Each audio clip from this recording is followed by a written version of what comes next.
Very good. I think we'll get started right on time. Welcome, everyone. Welcome to this very first session in our annual Washington History Seminar cycle. Delighted to welcome so many of you, also on behalf of my co-chair, Eric Arneson of George Washington University. I'm Christian Osterman. I direct the History and Public Policy program here at the Wilson Center. And yes, lots of new faces, so this is wonderful. Welcome. The Washington History Seminar is a joint venture of the National History Center, an initiative of the American Historical Association. The president, Dane Kennedy, is with us. Dane and Amanda Moniz, the assistant director, as well. A joint venture between the National History Center and the Wilson Center that's now been going on for a good six years, thereabout. Astonishing. Warm welcome to all of you. Warm welcome to our featured speaker, Salim Yaqub, Professor Yaqub, also an alumnus of the Wilson Center. So we're delighted to have him back, and Eric will introduce him in just a moment. I want to say a special word of welcome to my friend and colleague and former co-chair William Roger Lewis, Professor Lewis.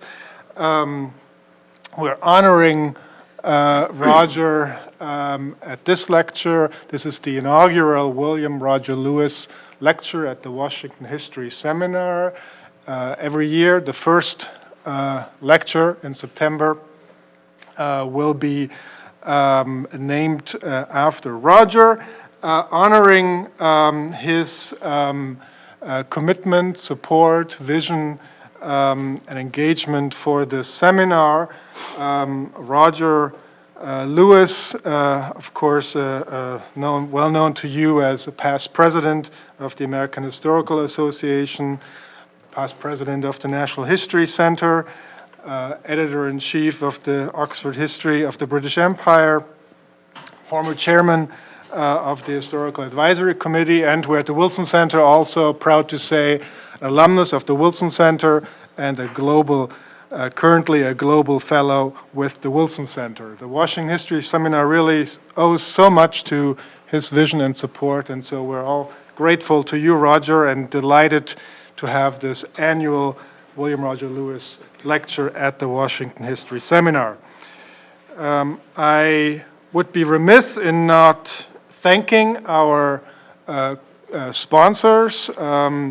The Society of Historians of American Foreign Relations has, we just heard, renewed its commitment to the seminar, and that's crucial since it's a fairly lean budgetary operation. We're also delighted to have support from George Washington University's History Department and a number of anonymous donors.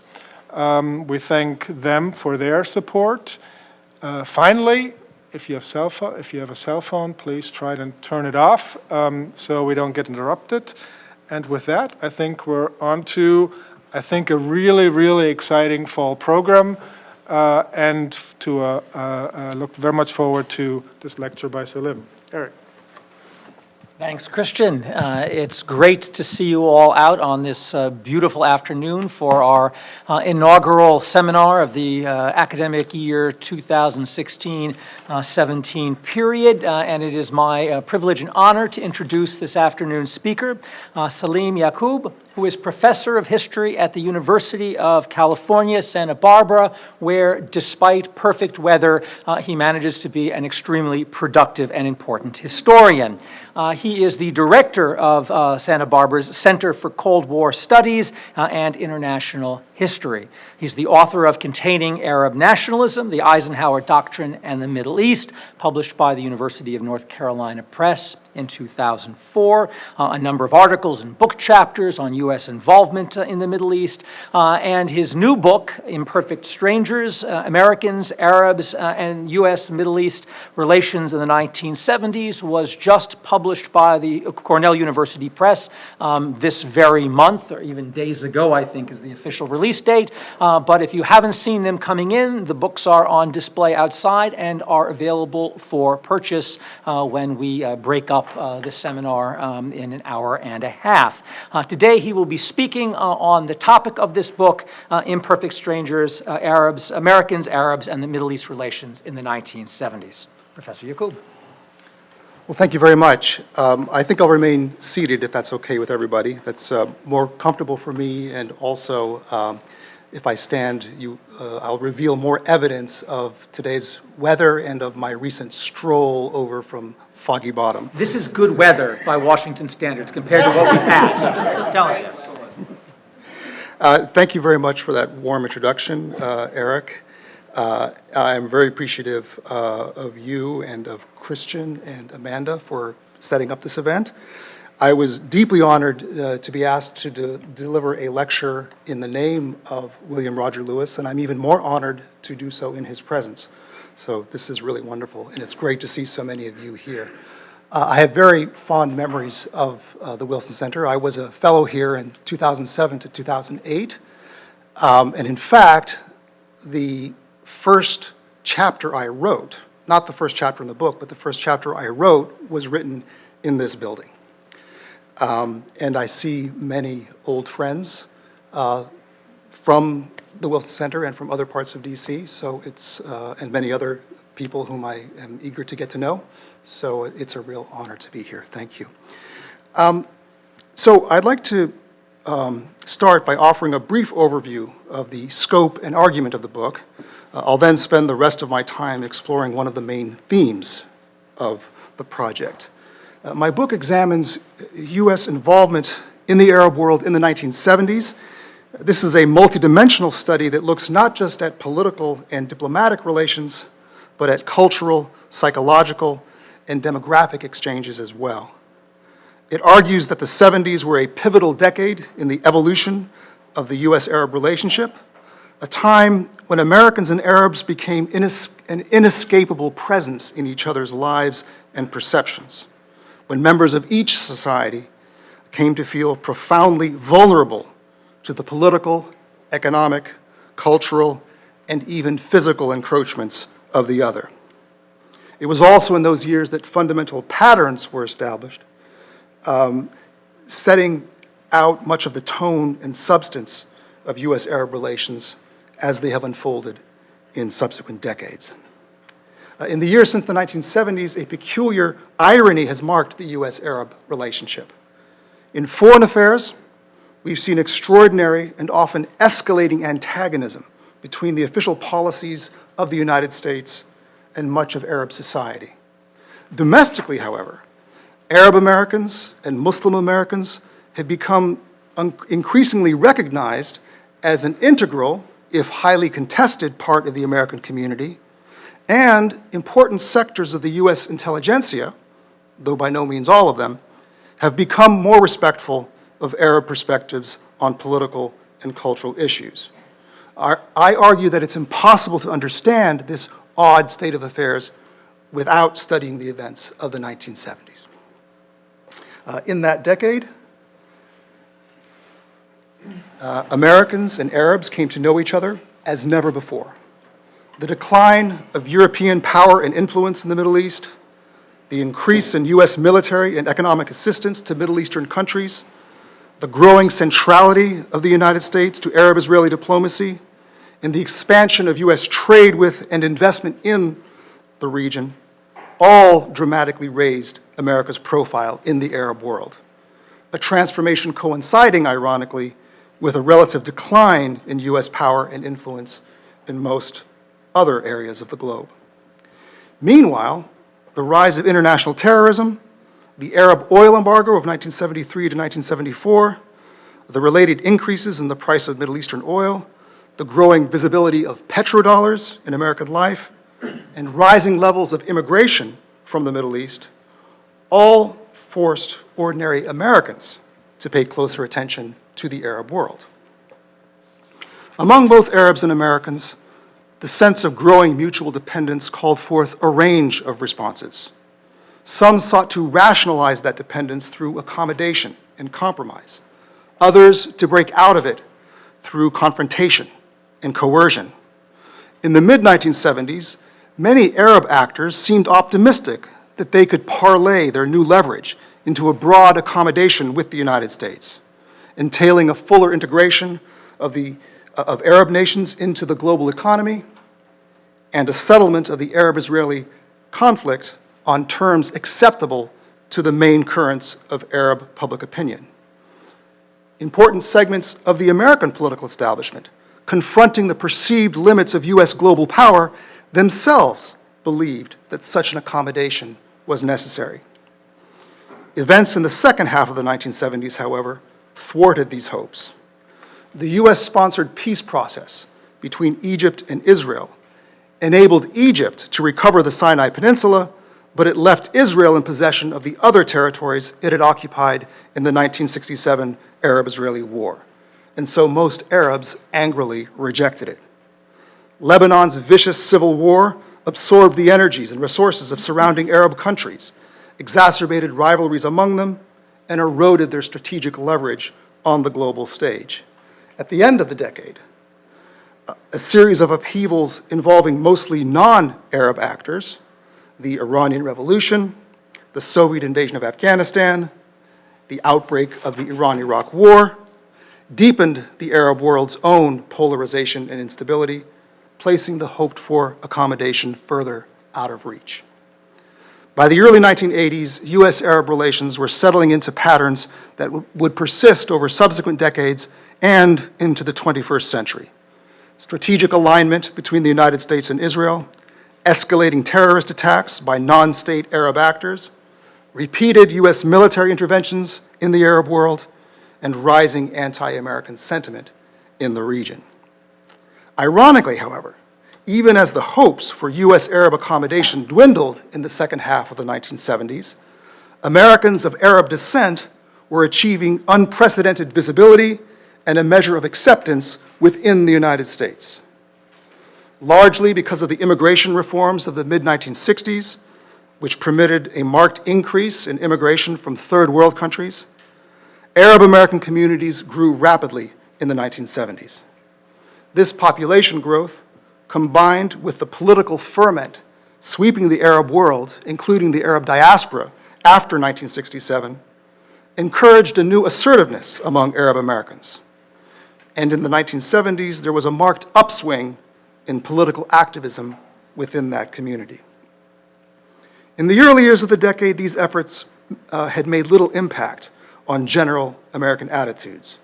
But after the 1973 Arab-Israeli War, which focused Americans' attention on the region, Arab American figures and groups began receiving a more respectful hearing in the mainstream media and in public institutions. Newspapers and magazines discovered Arab Americans and noted their newfound activism and influence. In 1975, President Gerald Ford met with a delegation of Arab American leaders to solicit their views on the Arab-Israeli dispute. He ignored their advice, but at least he met with them. The growing recognition of Arab American perspectives was accompanied in some elite discourses by more nuanced presentations of Arab society, culture, and politics, in academia, in business, in middle and highbrow journalism, and within mainstream African American politics, as distinct from black Muslim and black power circles, which had been sharply critical of U.S. Middle East policies for many years, there was a new receptivity to Arab and Arab American views and aspirations. To be sure, hostile portrayals of the Arab world continued to proliferate in American popular culture and political discourse. Indeed, such portrayals grew more negative in the second half of the 1970s, as international terrorism and the energy crisis took a firmer hold on the public imagination. But this challenge only goaded Arab American activists to become more sophisticated and organized in their media critiques, and they did occasionally persuade popular media outlets to soften their anti-Arab caricatures. So, we have two broad patterns of U.S. Arab relations: growing mutual hostility in the international sphere and a measure of accommodation in the domestic one. How do we understand the simultaneous unfolding of these two contradictory trends? I argue that this juxtaposition was not merely ironic. It was causal as well.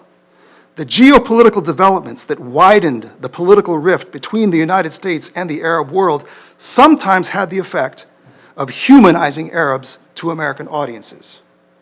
And this is the central paradox that I will be focusing on today. In the book, I explore two main ways that the paradox unfolded.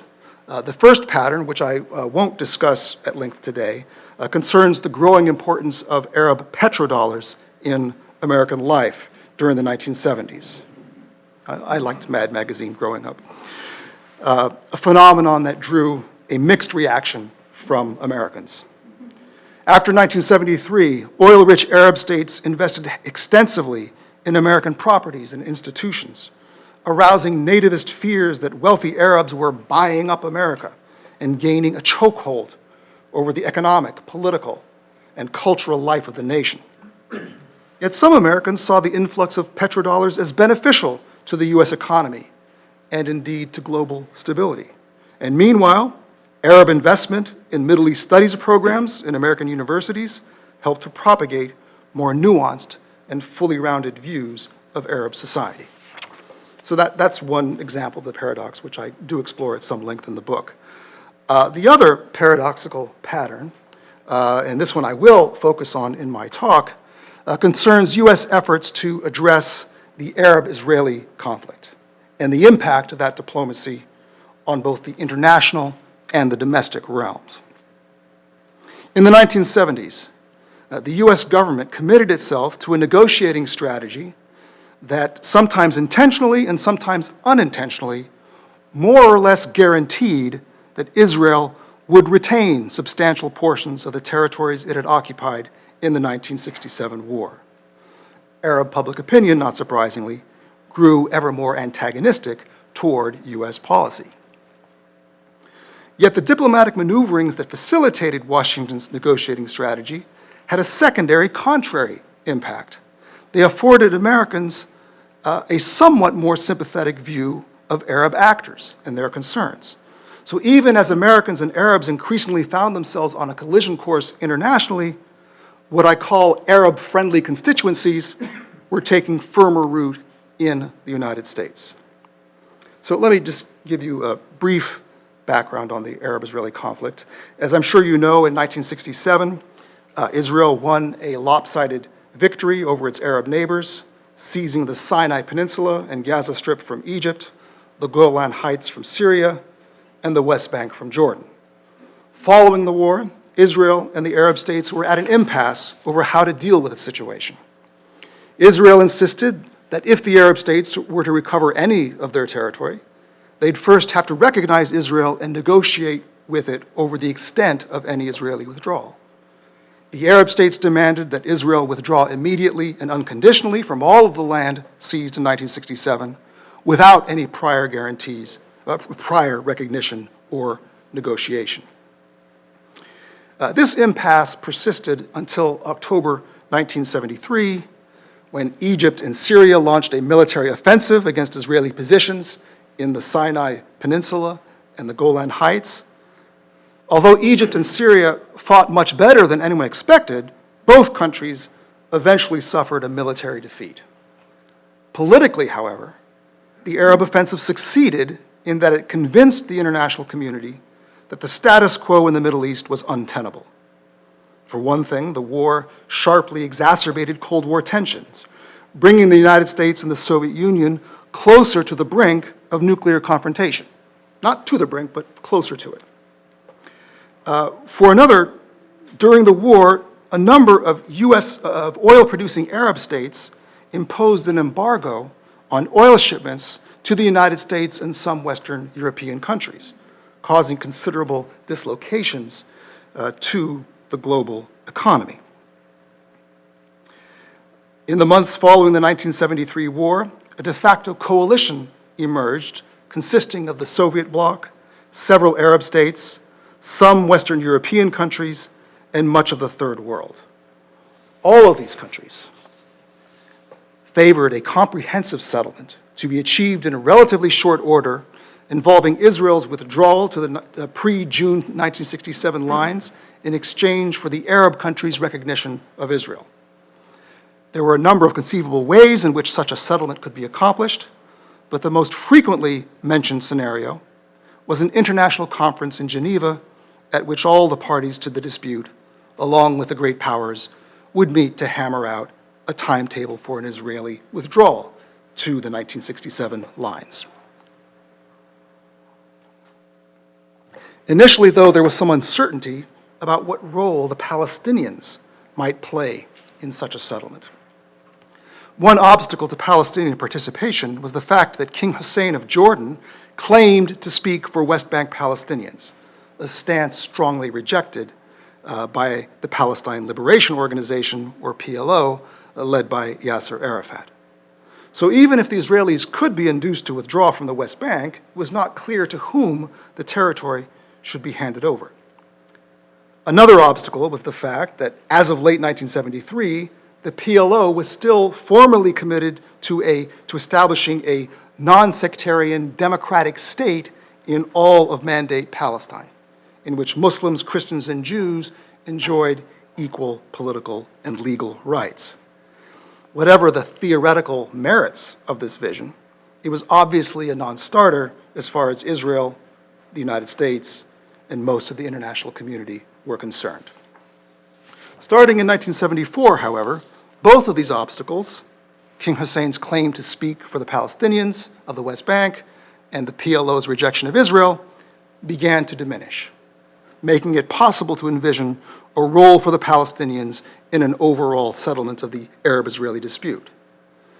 In October 1974, the Arab states held a summit meeting in Morocco at which they designated the PLO the sole legitimate representative of the Palestinian people, thereby sidelining Hussein as the Palestinians' spokesman. A month later, the PLO was granted observer status at the United Nations, and Yasser Arafat was invited to address the General Assembly. So as far as most of the international community was concerned, the question of Palestinian representation had been resolved. Meanwhile, a much more gradual transformation was underway in Palestinian attitudes. Starting in 1974, the PLO began inching toward the acceptance of a historic compromise, involving the establishment of a Palestinian mini-state on the West Bank and Gaza, living side by side with Israel. This evolution in the PLO's position was very slow and uneven, and difficult for casual observers to discern. But to informed observers, it was clear by the spring of 1977 that the mainstream leadership of the PLO was indeed prepared for such a compromise. Taking note of this development, the international community began promoting a two-state settlement of the conflict. In the mid-1970s, one started seeing large majorities in the UN, mostly in the General Assembly, but sometimes in the Security Council too, voting in favor of resolutions calling for a restoration of the 1967 lines and the establishment of a Palestinian state in the West Bank and Gaza. The General Assembly resolutions passed easily, but the ones in the Security Council were almost invariably vetoed by the United States, which was committed to a very different course of action. Indeed, during the same few years in which a two-state settlement was gaining broad international support, Washington was establishing a diplomatic framework that would all but ensure that such a settlement never came into being. The principal architect of that diplomatic framework was Henry Kissinger, who became Richard Nixon's Secretary of State just prior to the 1973 war, and who would remain in that role under Nixon's successor, Gerald Ford. Even before taking over the State Department, Kissinger had, in his capacity as National Security Advisor, become a dominant figure in U.S. Middle East policy. In the early 1970s, Kissinger had essentially endorsed Israel's posture of holding on to the occupied territories until the Arab states recognized Israel and agreed to negotiate on Israeli terms. But the 1973 war and the economic and geopolitical traumas that accompanied it forced Kissinger to reassess this policy. He now realized that it was not enough to sit back and wait for the Arab states to approach Israel hat in hand. Clearly, the Arabs' ability to challenge the status quo and threaten American interests on a global scale was greater than previously assumed. It was necessary, Kissinger concluded, for the United States to intervene diplomatically to prevent another Arab-Israeli war of that magnitude from breaking out. But what form should this diplomacy take? As I mentioned, well, you know, got to keep things going with visuals. As I mentioned, there was now broad international support for convening a multilateral conference at Geneva for the purpose of reaching a comprehensive settlement involving an Israeli pullback to the 1967 borders. Kissinger strongly opposed this course for two reasons. First, he genuinely shared the standard Israeli view that the 1967 borders were indefensible. He agreed that Israel could not be fully secure unless it retained substantial portions of the territories occupied in 1967. Second, even if the 1967 borders could be justified in principle, Kissinger knew that Israel would fiercely resist any U.S.-sponsored attempt to impose them. By mobilizing its American supporters, Israel might well succeed in blocking such a move, dealing Washington a humiliating diplomatic defeat. Yet the alternative outcome, an Israeli retreat to the 1967 borders, was an even more troubling prospect to Kissinger.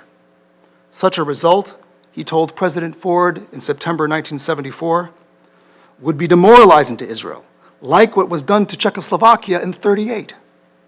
The only way to achieve the 1967 borders, Kissinger wrote in his memoirs, would be to force them on Israel by threat of economic pressure and diplomatic isolation, thereby threatening its very existence.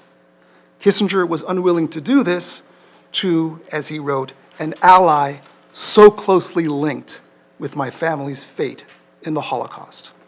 So an unusually personal statement on Kissinger's part. This was a historically freighted line of argument, and a dubious one, too. The Munich Agreement of 1938 had led to the dismemberment of Czechoslovakia, whereas a restoration of the 1967 borders would end Israel's occupation of foreign land. Kissinger acted as if there were no middle ground between upholding Israel's conquests and inviting its destruction. Still, it is not altogether surprising that a Jewish refugee from Hitler's Germany should have used Israel's challenges through the prism of the Nazi experience. And I do think he held this view very sincerely. So Kissinger took a completely different course, one that would allow him to reduce the likelihood of another Arab-Israeli war without having to push for substantial Israeli withdrawal. Key to Kissinger's strategy was the attitude of Egypt's president, Anwar Sadat, who was extremely eager to end his country's conflict with Israel. Egypt had severe economic problems, which could not be addressed as long as the country remained on a war footing.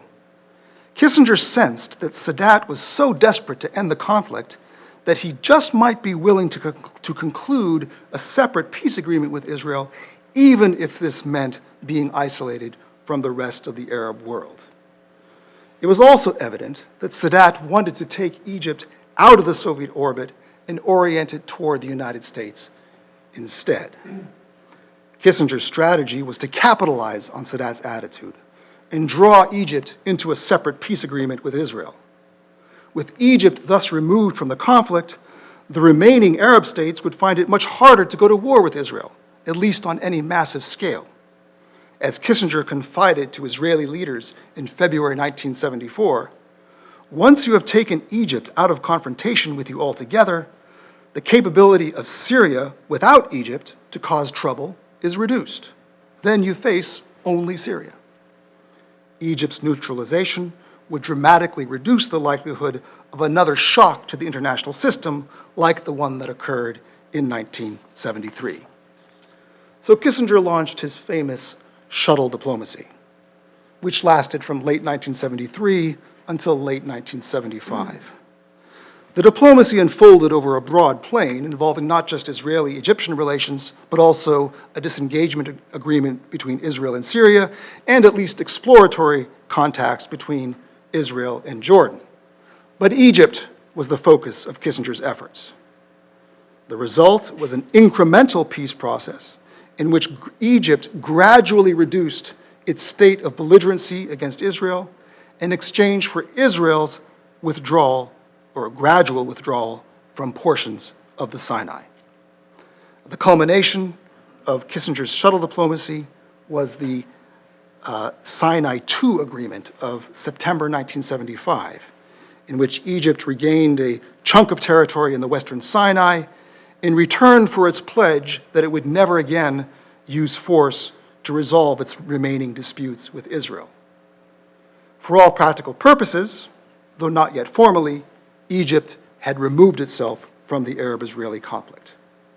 Meanwhile, in a secret agreement with Israel, Kissinger promised that the United States would not negotiate with the PLO as long as it refused to recognize Israel. This self-imposed restriction would prevent the United States from dealing with the Palestinians' chosen leadership until the late 1980s. Now, while the shuttle diplomacy was underway, Kissinger worried that other Arab actors would try to sabotage the process to prevent Egypt from removing itself from the conflict. To forestall Arab opposition, Kissinger portrayed the Egyptian-Israeli peace process as simply the initial stage of what would soon become a much broader exchange of land for peace. And at the same time, he ensured the Israelis that the small territorial concessions he was asking of them at the moment probably would not be extended much further. And what you see, if you look at the diplomatic record, are some pretty astonishing claims where Kissinger is telling very different things to each side. So here he's talking to the Saudi foreign minister, Omar Sakaf, in June 1974, essentially promising that the United States is going to impose these salami tactics on Israel. Now, we're pushing the Israelis back bit by bit, and each bit breaks the back of some of the opposition in Israel. We push them more every 3 to 6 months. We know there will be no peace until the 67 borders, but we can't say it publicly. So we're not going to say that we're imposing the 67 borders, but it will happen inexorably. To the Israelis, a couple of months later, he says that even though he does expect that Israel probably will have to give back all of the Sinai Peninsula, I do think it is impossible to accept the 1967 borders with Syria, and I think it is impossible with Jordan. In other words, no 67 borders in his conversations with the Israelis. And sometimes the contradiction was really, really stark. So here he is speaking to the Israeli Prime Minister, Golda Meir, in May 1974. It was almost unanimous in our negotiating group that the Israelis should not be asked to give up the Golan. That's the Golan Heights. That will not be a contentious issue between Israel and the United States. That same month, to Saudi Arabia's King Faisal, the United States supports no claim by Israel to the Golan Heights. Now, one might argue that Kissinger was simply telling each side what it wanted to hear, and thus not betraying any particular bias. But Kissinger's duplicity inherently favored the Israelis, who, after all, were in possession of Arab lands and militarily capable of holding on to them. The only way Israel could have been dislodged from the occupied territories would have been through a clear, consistent, concerted, and brutally relentless U.S. campaign directed at such a goal. Anything short of that ensured a continuation of the status quo. It mattered little that Kissinger was promising Arab leaders that the occupation would eventually end, if at the same time he was telling Israeli leaders that the occupation could continue. The latter statements inescapably trumped the former. Or, to put it even simpler terms, the duplicity created stalemate, and stalemate enshrined the status quo, which was Israeli occupation. So what we have is a diplomatic process that fundamentally favors the Israeli position, but that also, for that very reason, requires a great deal of cajolery of the Arab side. So here's where the paradox starts to emerge. Kissinger's pursuit of a pro-Israel diplomacy modestly enhanced the Arab image in the United States. And let me explain, how that worked out. Kissinger's efforts to push Middle East peacemaking onto a bilateral Egyptian-Israeli track and to persuade other parties, Middle Eastern parties, to give his diplomacy a chance to succeed required enormous expenditures of time, energy, and political capital. Kissinger spent hundreds of hours in Arab countries. He learned and spoke Arab phrases. He posed for pictures in a kafiyeh. He treated Arab nations as major players on the world stage. What he also did, and this gained quite a lot of attention at the time, was physically embrace and kiss Arab leaders. And what I'd like to do is read a brief passage from the book that talks about this phenomenon in particular, Kissinger's physical affectionateness with Arab leaders. I have kissed my way through the Middle East, Kissinger reported to British officials during a stopover in London in January 1974. If a foreign minister doesn't kiss me, I get worried. Kissing was indeed essential to shuttle diplomacy. It was part of a broader effort, launched at the start of Kissinger's diplomatic offensive to flatter and disarm Arab leaders. In a mid-November phone call to Deputy Assistant Secretary of State Alfred Atherton, who was preparing Kissinger's correspondence with Egyptian Foreign Minister Ismail Fahmy, Kissinger said, "In every letter to Fahmy, I want, first of all, some guff that they can use to make them think that they have a special relationship with me, and put in some sentence what a great man I think Sadat is." Around this time, State Department Arabists briefed Kissinger on the prevalence of fraternal kissing and embracing in Arab society. Kissinger took the lesson to heart, and throughout his subsequent travels, gamely reciprocated every instance of friendly manhandling. Kissinger's physical affectionateness with Arab leaders bemused American observers, who in 1973 and 1974 were unaccustomed to seeing men behave in this way.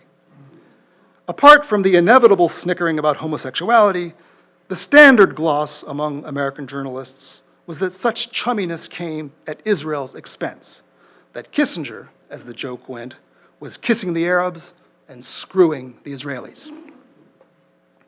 Kissinger playfully encouraged this conceit. The reasons the Israelis don't get better treatment, he told reporters in Tel Aviv, is that Iban, that's Israeli Foreign Minister Abba Iban, is that Iban doesn't kiss me. To King Hussein, Kissinger quipped, "If there are many more pictures of me with my arms around Arabs, I won't be able to go to New York." Israeli leaders went along with the joke, affecting to be miffed by Kissinger's dalliances with Arab men. When Kissinger finally kissed Golda Meir at an Israeli reception in May, the Prime Minister exclaimed, "I never thought you would kiss a woman."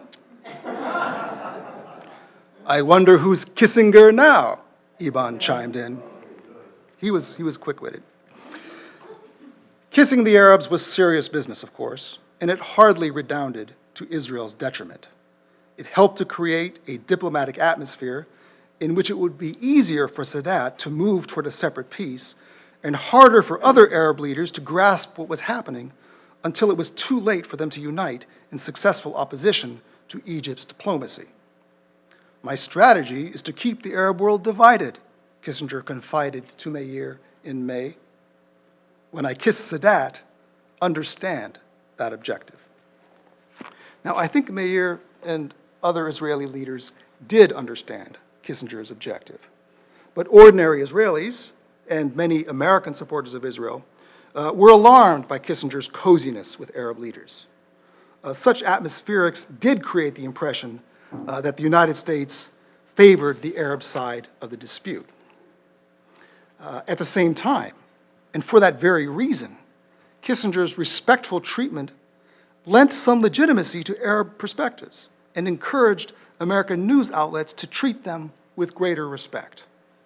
It was in this context that the mainstream media discovered Arab Americans, and that Arab Americans stepped up their activism, in some cases because they too accepted Kissinger's Arab-friendly gestures at face value. Also at about this time, elements of the U.S. foreign policy establishment began publicly recognizing the need to address Palestinian national claims, something Kissinger himself was unwilling to do at this time.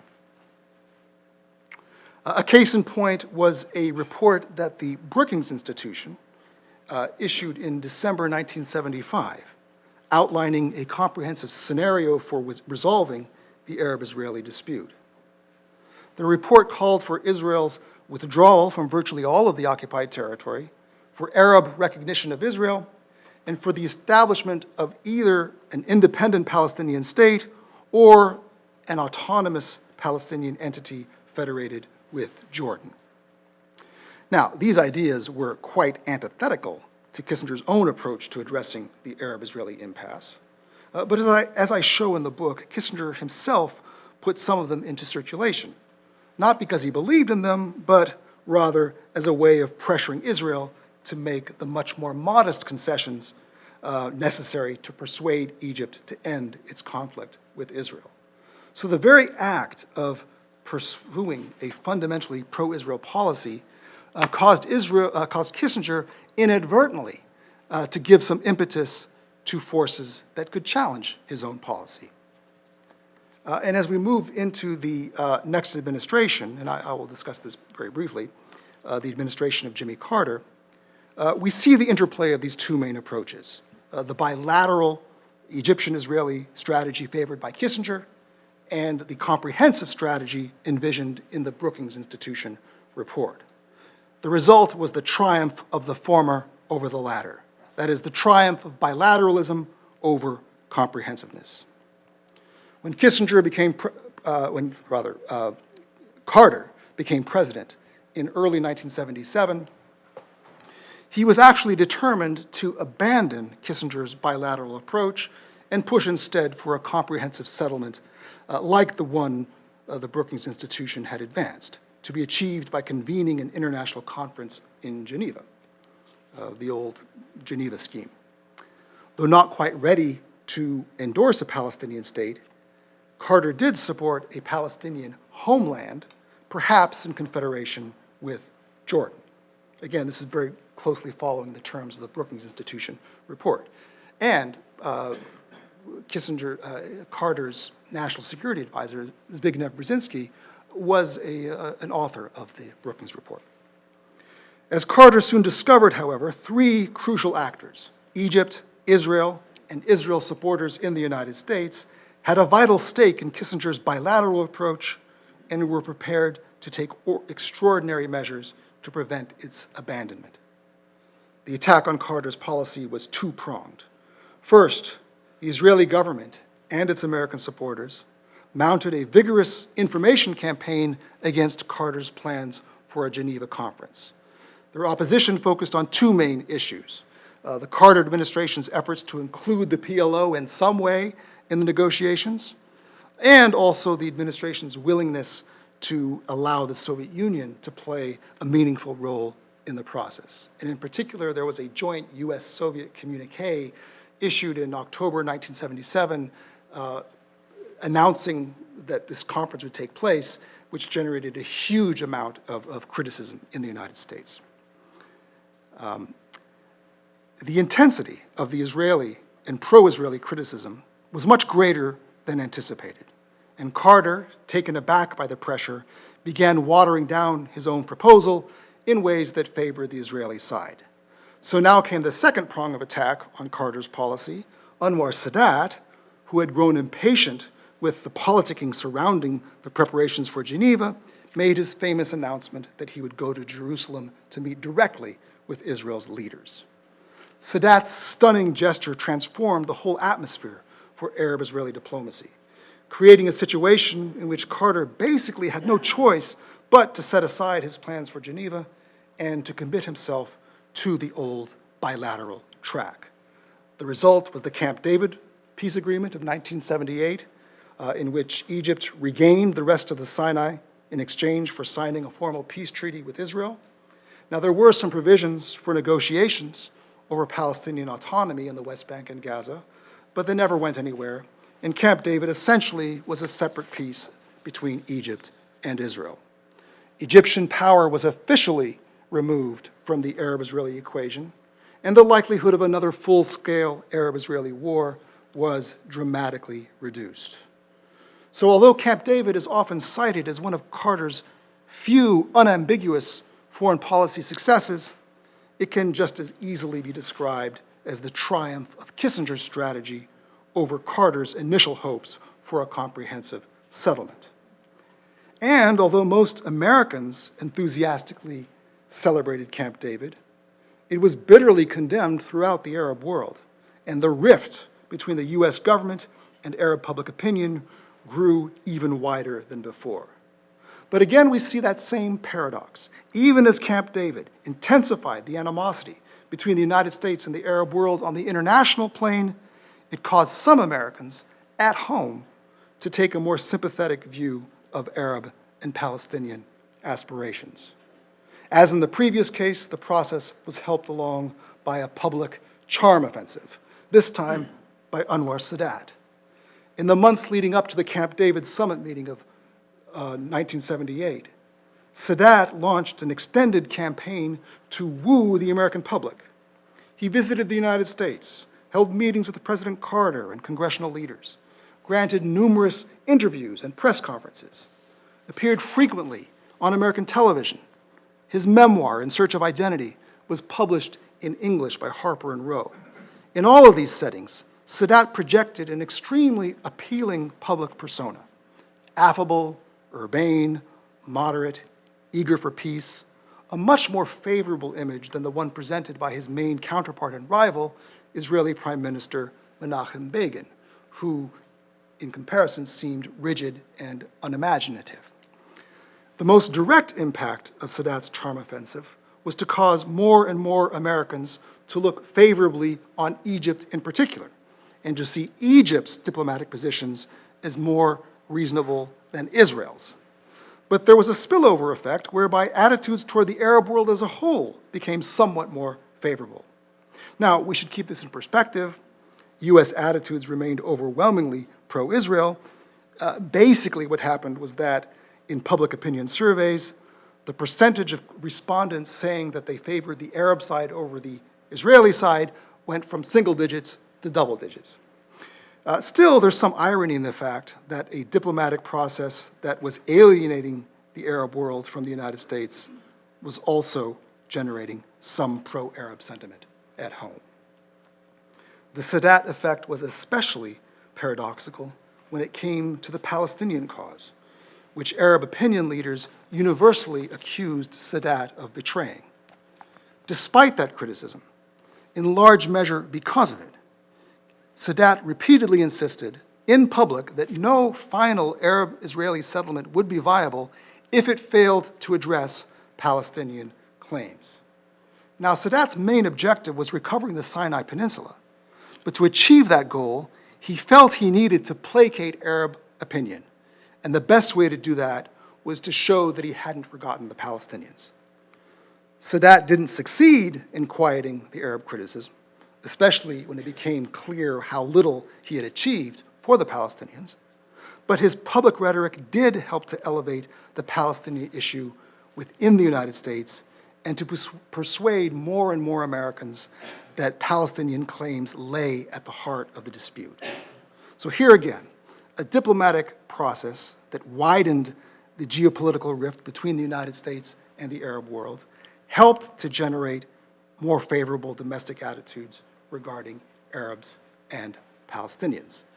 So just to wrap up, I want to say that this is part of a broader effort to present the U.S.-Arab relationship in a more robust and complex way, to look at many different strands of that relationship and to draw them all together in a coherent and hopefully persuasive argument. I just want to close by assuring everyone that I also talk about popular culture in the book. There's a chapter on novels that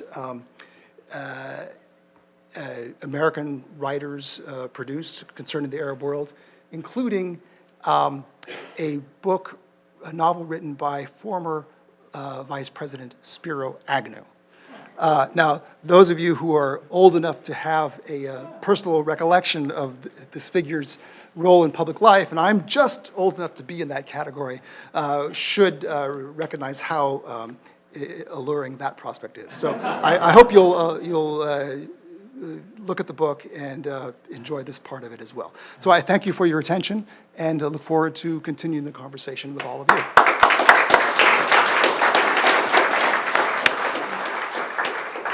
Thank you so much. And now we move to the second part of the seminar where our audience will engage with our presenter.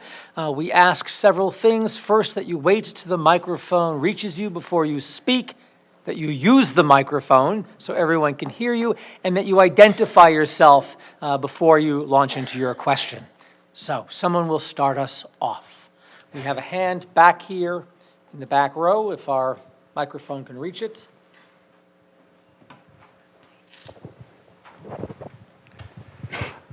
Hi, my name is Karl-Henrik Geschwind. I'm an independent researcher. I am just wondering whether you might want to comment on sort of the other side of the Arab Peninsula. In the 1970s, what was the American involvement in the Persian Gulf?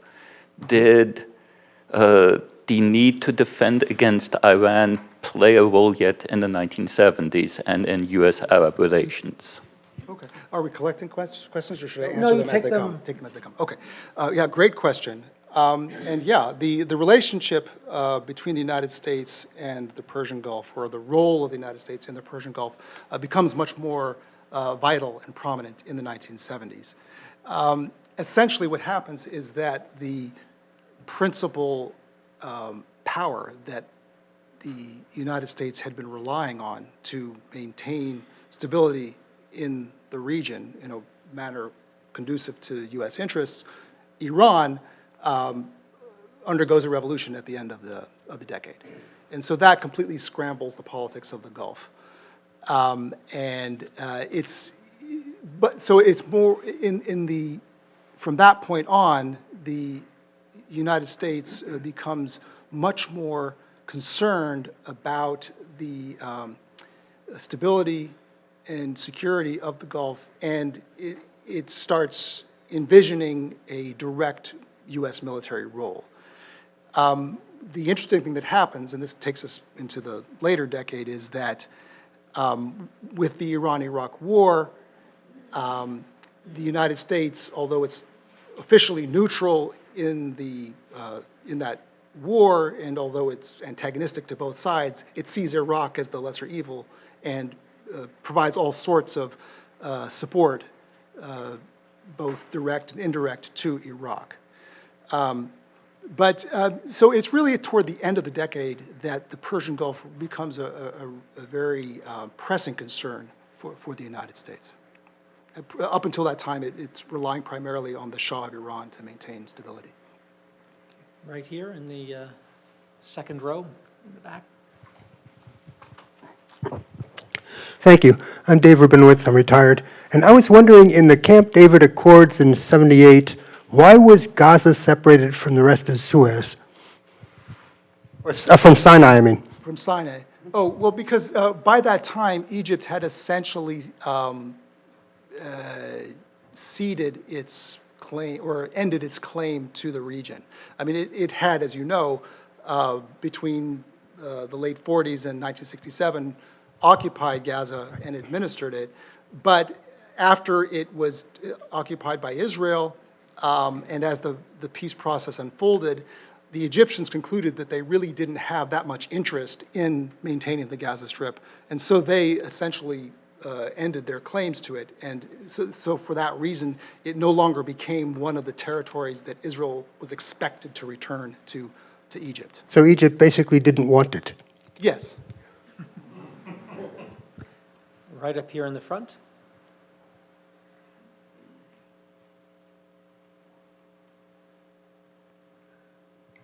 Up here. We'll go up here first, and then We'll Sorry. double back. Sorry. Thank you. Philippa Strum from the Wilson Center. Salim, thank you so much. Two questions.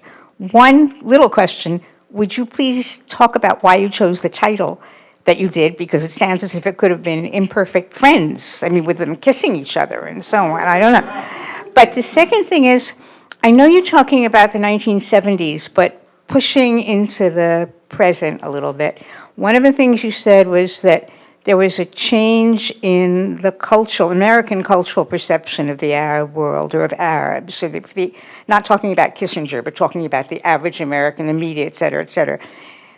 How deep was that, given the current view of Arabs and Muslims, even though most Americans can't differentiate between, two categories?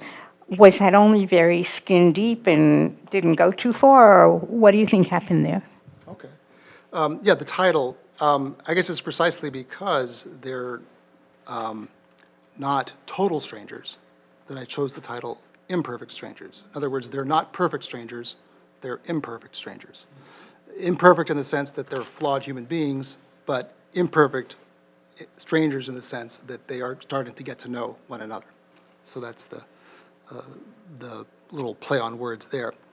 As for the transformation or just the evolution of American attitudes toward the Arab world, I do not argue that there is this fundamental transformation, that runs wide and deep throughout American society. What I'm instead arguing is that, on the whole, the two societies become more familiar with each other because there's just so much more contact, so many different kinds of contact, including demographic ones involving, Americans of Arab descent.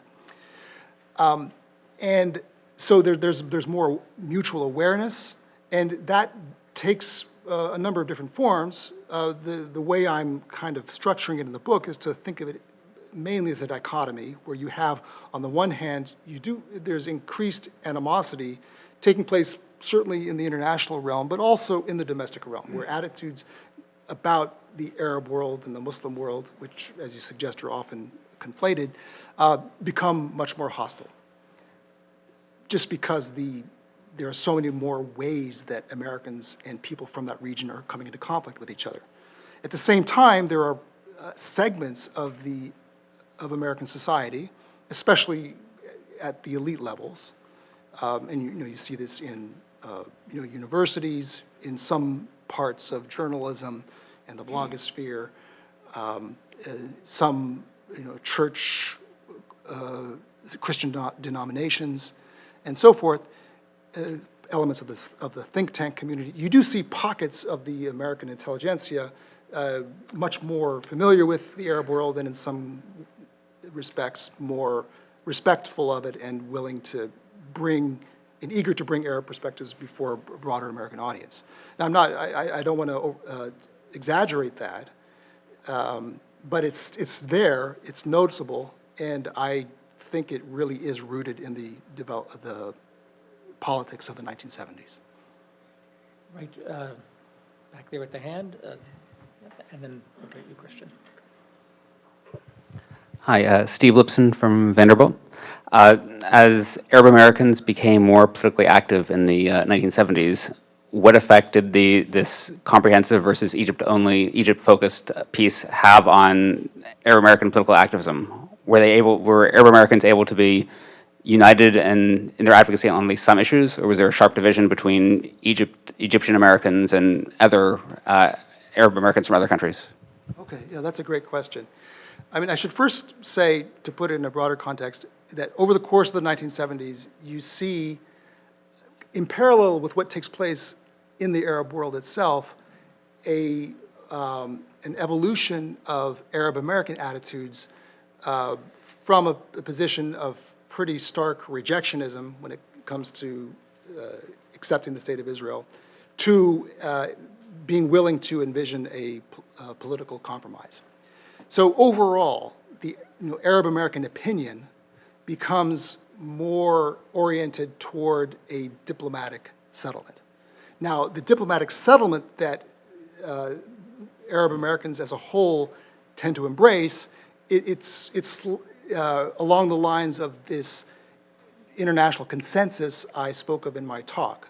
And it's the main kind of outline of a solution that we still see today, even though there's no real prospect for achieving it. Basically, restoration of the 1967 borders, establishment of a Palestinian state on the West Bank and Gaza. I mean, one of the things about the 1970s is that that scenario becomes quite firmly established both internationally and in some pockets of American opinion. And Arab American opinion is very strongly, as a whole, in favor of that approach. So if that becomes the scenario that most Arab Americans embrace, then what takes place at Camp David is seen as a very unfortunate veering off from the course that people have set out for themselves. Because you have a separate peace between Egypt and Israel. Theoretically, it's supposed to lead to agreements on other fronts, but it doesn't happen. In large part, I argue, because once Egypt is out of the conflict, the Israelis feel very little incentive to compromise. So among Arab Americans in general, there is a strong rejection of Camp David. Now, within that subset, there are some Egyptian Americans who support what Sadat is doing. And they actually make this argument that, okay, it doesn't look good, I know, but stick with it. It will eventually lead to something better. But that position is very much a minority within the Arab community, American community as a whole. The standard view is harshly critical of Camp David. Christian. Thank you.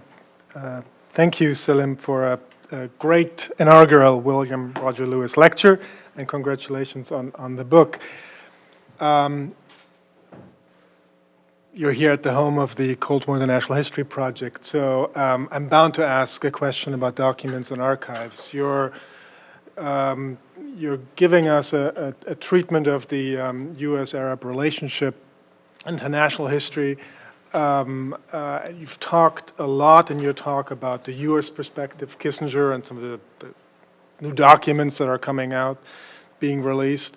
But I guess I wonder if you could talk a little bit about when you talk about Arab decisions, perceptions, and opinions, could you talk a little bit about sources in the Arab world, new sources that you've come across, both archival documents, but I'm sure you've also looked at media and so forth. So if you could talk a little bit about the source base for your study that makes it more than just another American documented perspective of this relationship.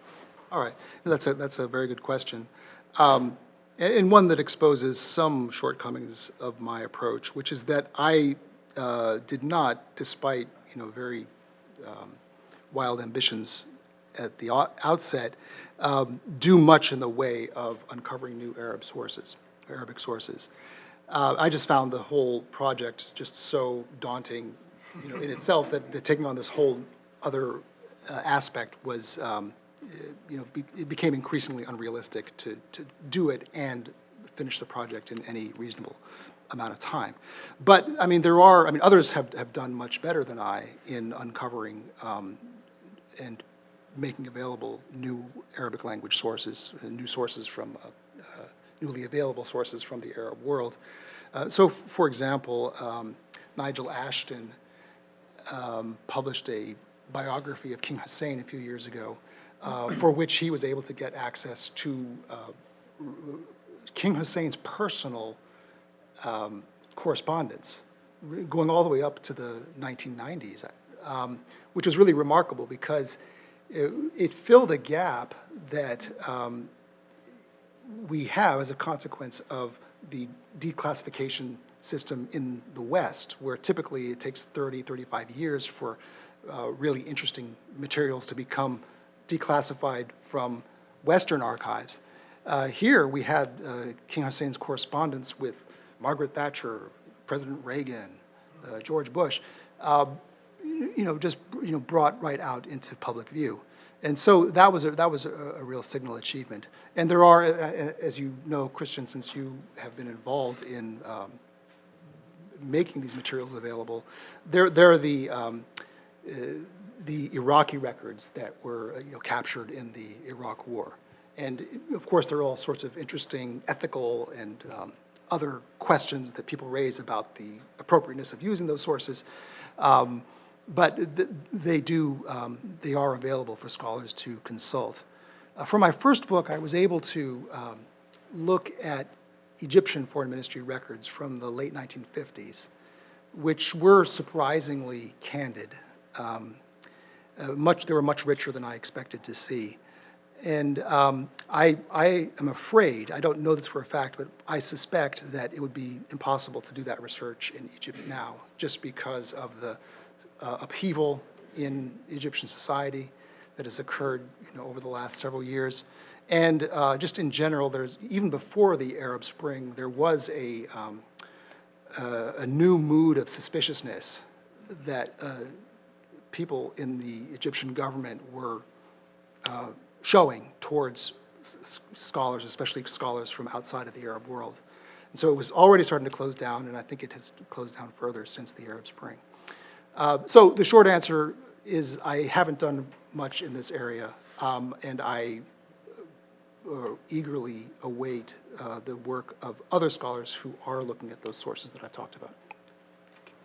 Use chair's prerogative and slip in a question or two of my own. And I want to shift to the Arab American side of the discussion, because the book really is extremely rich and it deals with so many different issues. But one of them has to do with what you call kind of the coming of age or the coming of political prominence of Arab American activists, whose voice is both articulated, heard, and occasionally even listened to. There's a new receptivity to Arab American views that you talk about in the book. So could you say a little bit about what those views were and how they were received? Because one could imagine, and maybe this is just, it's a decade that you're looking at, that many of the activists that you're writing about would end that decade rather disappointed and might say, yes, in the cultural sphere, they're able to challenge some stereotypes of Arab Americans in advertising or television, but in the larger geopolitical sphere, other than a new sensitivity toward the Palestinian issue, vis-a-vis Israel, the needle hasn't moved all that much.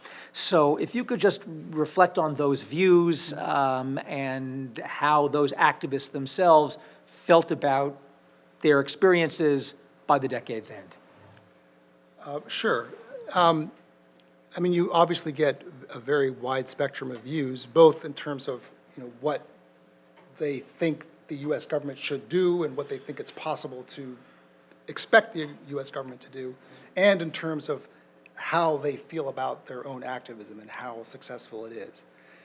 I just want to kind of go back and reiterate what I said earlier about this broad evolution of Arab American thinking with respect to the Arab-Israeli conflict, moving away from rejectionism and towards some kind of two-state settlement. So that's a very main element of Arab American opinion writ large that you see. Now, when it comes to how they reflect on the efficacy and success of their own activism, it really you get all kinds of perspectives at different times, and some of it just has to do with the experience of the individual. What you often see is, people who've been in the trenches for years and years and are starting to get discouraged, they will give a pretty dark picture of the landscape of possibility. But then you'll get these fresh-faced, bushy-tailed youngsters who are entering in the fray, and they see this world of possibility, and they're very optimistic. Now, on the whole, there was this moment, and I alluded to this in my talk, from the fall of 1973 up until sometime in 75 or so, when there was a great deal of optimism about the possibilities for a very new American approach to the Arab-Israeli conflict. in large part because, Kissinger was so successful at wooing the Arabs and making it seem as if he was fundamentally transforming U.S. policy towards one that was more compatible with broadly articulated Arab concerns. And also because there is this upsurge of Arab American activism that occurs during and immediately after the 1973 war, in which Arab Americans, in a sense, discover each other and themselves. I mean, they show out for these demonstrations, which, compared with the pro-Israel demonstrations, are tiny. I mean, we're talking, the Israeli demonstrations have tens of thousands of members. The pro-Arab demonstrations will have hundreds and maybe on a couple occasions, break into the low thousands. But still, this is totally unprecedented. And they are electrified by the fact that, oh my God, look at all these other people out there who feel the way I do. Many of them Arab American, many of them not, just sympathetic, non-Arabs. So there is this moment, an extended moment, lasting maybe 18 months or so, in the mid-'70s, where you do have, on the whole, quite a lot of optimism. But that general mood dissipates, and from then on, you see more kind of individualized responses, where some people are very hopeful, others are despairing, and it's hard to, discern a broad pattern in it. If I could exercise my prerogative and let my friend Amy Hawthorne ask a question? Sure. I would love to do that. Sure. She's had her hand up for a really long time. Pull your mic a little closer too. Oh, sure. Congratulations, Salim. When you first told me that you were writing this book, which was during your fellowship here at the Wilson Center in 2007. It was over lunch in the cafe in the basement of this building. I think I told you that I thought this was an incredibly fascinating idea for a book topic, and I was so excited to read it. So here we are, and I've got your book in hand. I have a hard question for you. You picked the 1970s as your time of focus because it was an incredible decade in the region, in the Arab world and in the wider Middle East, and there were so many important events that took place in that decade. So of the things that happened in the 1970s in the region and in Afghanistan and Iran, even starting with the 1973 war and then the oil embargo, the Iranian Revolution, the Soviet invasion of Afghanistan, the Lebanese war, the peace treaty you mentioned, even something like Saddam Hussein coming to power in 1979. With the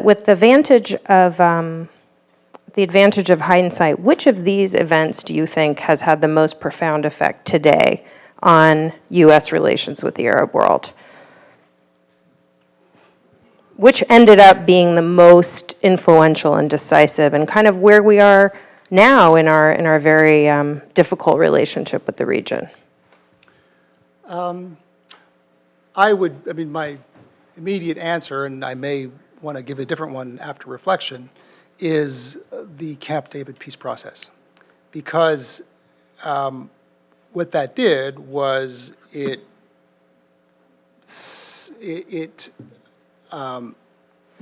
vindicated and solidified this approach that Kissinger had launched, in the mid-'70s, whereby the focus of U.S. Diplomacy would be, first of all, bilateral, really working on an agreement between Egypt and Israel,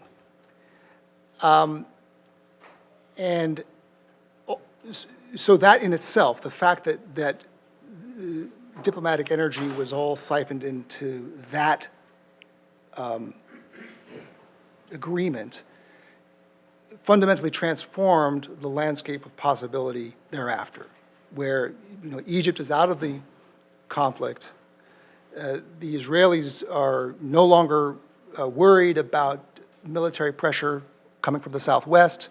That makes it possible for the Israeli invasion of 1982 to take place. Much more. The Israelis have much more confidence in doing that than they might have otherwise, and it just means that the remaining areas that are under Israeli occupation are much more firmly under Israeli control. So on that substantive level, Camp David is very important. It's also important procedurally because that's where you see the first iteration of this whole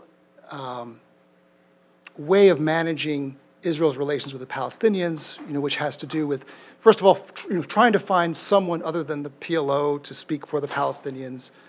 And just huge amounts of time and energy were devoted to that. Finding some non-PLO figures whom the PLO would accept, and whom the Israelis would talk to. And then also just this whole business of moving towards Palestinian autonomy, where the language of interim accords and final status talks, all of that language gets established in Camp David.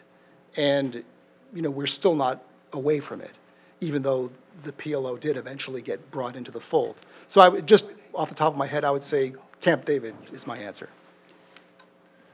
Okay, thank you. Sean? On that last score, and I'm Sean McHale, George Washington University. What if someone suggested instead that the recalibration in the sense of relations with the Gulf states was actually in the long term, in a sense, much more significant? I was living in Saudi Arabia at that time, before the oil shock and afterwards. And really, there did seem to be a major shift, both in terms of American power in the Gulf, the decline actually of the remaining British power, military power and so on in the Gulf. But just in general, the rise of, in a sense, the Gulf states with their incredible financial power, which they could then use in multiple ways. So what about, it's interesting to me that you haven't talked much about the Gulf states, Saudi Arabia, et cetera. And I'm wondering where exactly that all fits into your sort of story.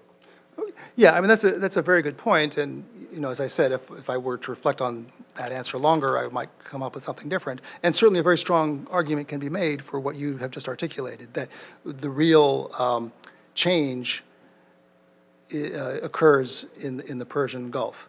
Now, I would still push back against that because a lot of that was more apparent than real, at least over the passage of time, where you did have this moment in the mid-70s where it really did seem that because of the drastic increase of the price of oil, the huge amassing of petrodollars, the ability of the oil-rich states in the Persian Gulf to spread their money around, to shift investment from one market to another, that they would have a substantial and even overpowering leverage on the world stage. And many people in the Arab world as a whole, looking to the Arab countries of the Gulf, really did expect that. And it didn't, there are a lot of reasons why this is the case, but it didn't really translate into geopolitical power. I mean, in part because you had different countries with different interests, so they're not moving in concert. In part because the oil weapon, it's one of those things that can be used very rarely, and maybe it was successfully used only once. And the countries against which the oil weapon was used figured out ways to manage the next time that kind of pressure would be imposed. So although I think there are all sorts of ways that the transformations in the Gulf region had broader global repercussions, and just the whole texture and tone of world politics was different after those countries became much more prosperous than before. It's harder for me to see a clear consequence in the same way that I see a clear consequence from Camp David. Thank you. We're quickly running out of time, so we'll try and take most of these questions, but we'll start with Roger. Roger? Well, I was just wondering whether you could elaborate a little on the the American and Arab response to the British decision to evacuate we call all troops east of Suez in 1971. That was real. Oh, yes, absolutely. Yeah, that's a huge moment of transformation. I mean, basically, what Professor Lewis is referring to is the British announcement in 1968 that within 3 years' time they would pull all of their troops out of the Persian Gulf region and dissolve all of their remaining protectorates. And I mean, essentially, what this does is it sets in motion a period of uncertainty where a number of different scenarios were possible. And one of them was a scenario in which Iran would not be quite as prominent, Iran under the Shah, not quite as prominent as it turned out to be. What the British hoped to do was to have Iran and Saudi Arabia ally with the newly confederation of newly independent Gulf states and work cooperatively to ensure stability in that region in ways that were seen as compatible with Western interests. What happens instead is that the Shah of Iran sees this a real opportunity here to establish himself as the main hegemon, or the main sort of guarantor of pro-Western, of Western interests in the region. And so he makes this bid to the Nixon administration. And at this time, the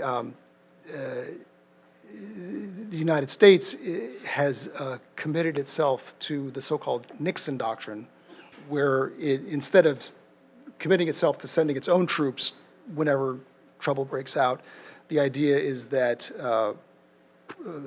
powerful proxies in various parts of the globe will exert force and influence on behalf of the United States.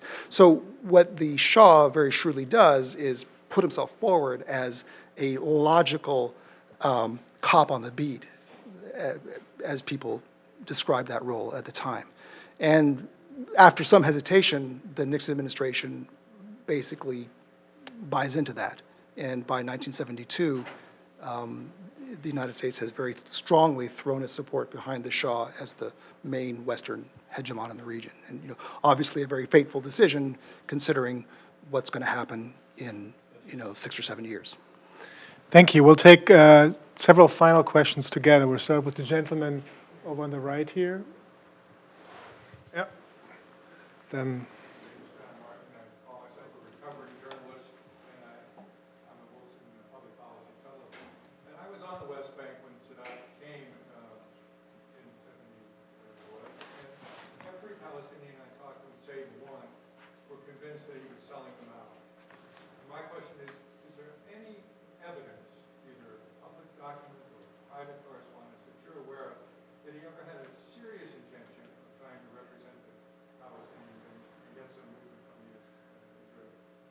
Okay, thank you. Hold on. We'll go with the lady all the way in the back there. Yep. Assalamualaikum. I am Nadi from Pakistan. I'm a broadcast journalist and a national political correspondent. I'm here for election coverage and other press briefings. So it gives me a great pleasure. Congratulations. It's a perfect title, Imperfect Strangers. My question to you, what is your assessment about President Obama's government in handling U.S. These elections, considering the conflict, the Syria war and everything? And as you know, this is a very important year for America. So from what is your assessment? Who will be better president handling Clinton or Donald Trump? All right, well, those are some big questions. All right. Okay, we'll go with this gentleman and then take that, right here, and then. Malcolm Odell. I hitchhiked through that region in 1967, and I just recently came back from quite a long period in Pakistan.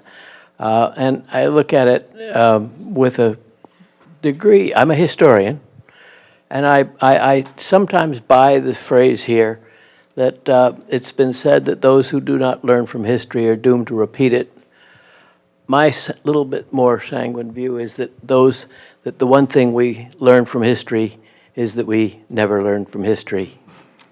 But having said that, I wonder if we can learn anything from this history of this period, following somewhat our Pakistani friends' point, on what's happening today. What do we learn from this that's useful today?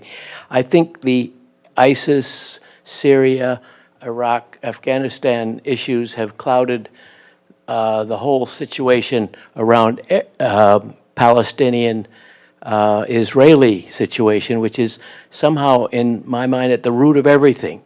That the fact that America never could dissociate itself from total commitment, blind commitment, if you will, to Israel, has fostered a huge amount of antagonism and is underneath things. So is there something we can learn from this period that we can apply today? Thank you. And the lady over there, and then final question. Hi, my name is Abigail Griffin. I'm from the University of Texas at Austin. Kind of piggybacking off of what you said. Obviously, you're focused on the 70s, but nearly 4 decades after the end of the 70s, we're still having a lot of conflict and crisis in the West Bank, the Gaza Strip, Arab-Israeli conflict. So is there anything that you learned specifically that is applicable to foreign policy today, and do you have any foreign policy recommendations on how we should handle these issues? Thank you. This should be interesting. 3 minutes. Yes. Let's see what you come up with to solve the problems. Perfect questions for the end Indeed. here. So thank you. All right, so the first one was, did Anwar Sadat have any real interest in the Palestinians? Is that basically what the question was? Yep. I think evidence. Well, the evidence we have is what he said, both publicly and privately. And, for a period of time, what he said in public was similar to what he said in private, which was that, yes, I am willing to go talk to the Israelis. Maybe that will break the impasse. And certainly I want to get the Sinai back. But I want any agreement that I reach over the Sinai to be linked to the fairly imminent prospect of an agreement over the other occupied territories, especially the Palestinian territories. He said that adamantly in public, and he said it adamantly in private. And I think he did, that is what he wanted. The question is, what was he going to do when it became clear that he could not get that kind of linkage? That he was essentially presented with the ultimatum saying, if you want to get the Sinai back at all, you basically have to decouple that from any serious discussion of the other territories. And at that point, he said, okay, I'll take the Sinai. And substitute for a more serious commitment on the other territories, very vague language that was unenforceable and went nowhere. So the direct answer to your question is, yes, there is evidence that he took this seriously, but his subsequent actions in some respects belied that evidence, or he moved to a different state of mind or frame of mind in which he was willing to take the Sinai and nothing else. Okay. 1 minute. So the question, okay, never Trump. Obama in Syria, it's one thing I've learned, and maybe I can answer a couple of the other questions too. One thing I've learned is humility. And I am really not confident of any policy recommendation that I would give now regarding what the United States should do in Syria. It just seems to be a really, really intractable problem. And I think the Obama administration has, you can argue that it dithered and should have acted sooner and should have acted differently, but it has fairly doggedly pursued diplomacy. I'm not one of those people who ridicule Obama for getting that agreement over the chemical weapons. I think it was a good thing, even though in some ways it didn't look so great. The optics weren't great. And I haven't checked my Twitter feed or email or the blogosphere in the last few hours, so I don't know what's going on with the Syrian ceasefire. But I applaud Secretary Kerry for achieving that agreement. And, who knows what will come of it. So again, I mean, as for what can we learn, I'm sort of reminded of the basic the rule of thumb for the Seinfeld series. This is what the actors said to each other as they're putting together episodes: is no hugging, no learning. And I don't know what we really can learn from history that has an operational value, because the issues that we face now are just so different from the ones that that people 4 decades ago faced. I mean, I do think that the Arab-Israeli conflict, especially the Palestinian-Israeli conflict, does lie at the heart of a lot of what's going on right now. But it's not as central as it was some decades ago. I mean, we do have this new sort of overlay of conflict that, even if the Israel-Palestine issue were to be resolved, would still be with us. So maybe I'll just leave it at that, on that very inconclusive note. I'm a historian, I'm not a foreign policy analyst. Believe it or not, we don't actually like to draw these things to a close, especially when the conversation is as kind of dynamic and rich as it was this afternoon. In your acknowledgments, I will simply cite your remarks here about the Wilson Center and the partaking of the center's remarkable intellectual ferment. I think that's on display here today in this very, very stimulating talk. I would invite you all to join us when we conclude next door in the Guildhall Room for a reception. Copies of Imperfect Strangers are available for purchase and, I suspect, signing after this talk. And finally, next week we have Matthew Dallek, a former Wilson Fellow in the same class that you are in, who will be presenting on his new book, Defenseless Under Night: The Roosevelt Years and the Origins of Homeland Security. So thank you to our audience participants, and thank you to Salim.